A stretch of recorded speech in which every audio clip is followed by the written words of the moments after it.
Back to the story about the new 350,000 people a year immigration plan. Almost a third of them won't even have any skills. Not even the kinds of skills you need to work at a fast food restaurant, like knowing how to speak English or French, or knowing high school math so you give the right change. Here, let me quote from the story, again, from the state broadcaster here. Canada does plan to gradually increase the number of refugees it will accept under its humanitarian family reunification and sponsorship programs from 43,000 to reach 51,700 by 2021. I'll read a little bit more. Nevertheless, the lion's share of the new admissions under Canada's immigration levels plan, 72%, will be allocated to economic programs in 2021. Hassan says he acknowledges that more must be done to help refugees around the world, and says he fights every single day to increase the number of refugees Canada admits. Really? So right off the top, their plan itself says 28% of these immigrants won't have economic skills. They'll be migrants, maybe refugees, and Hassan fights every day to jack up that number. Why? The Syrian civil war is over. People are going home now. Was this really ever about helping people, or was it about something else?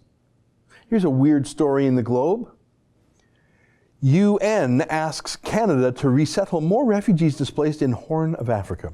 Let me read a little bit from the story. The United Nations Refugee Agency is asking Canada to resettle more refugees from the Horn of Africa, emphasizing the needs of particularly vulnerable Somalis displaced by a decades-long conflict in the war-torn country. Now, I get it. Ahmed Hassan himself is Somali.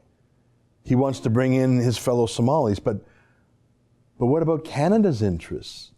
There are 15 people still in Somalia. We can't take them all. What would that do? How would that help? How's that going to stop a 20-year civil war? It's a failed state. Somali immigrants to Canada have a very poor track record of integration and a troubling tendency towards crime and terrorism. Sorry to say it, that's statistics. Somali terrorist, take a look at this guy. Boom. Somali terrorist, Mohammed Hirsi. Boom. Next, Somali terrorist. From Edmonton there. He's the guy who went on the rampage. Next one.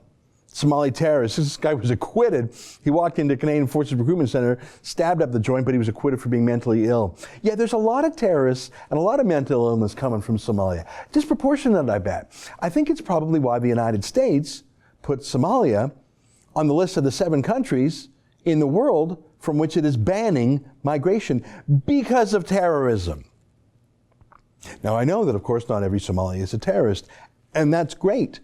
But Justin Trudeau is not really the best at vetting migrants now, is he? That's an excerpt from my daily show, The Ezra Levant Show, weekdays at 8 p.m. Eastern. Every day I do a monologue, interview a guest, and read my fan mail and my hate mail. To subscribe, go to therebel.media/shows.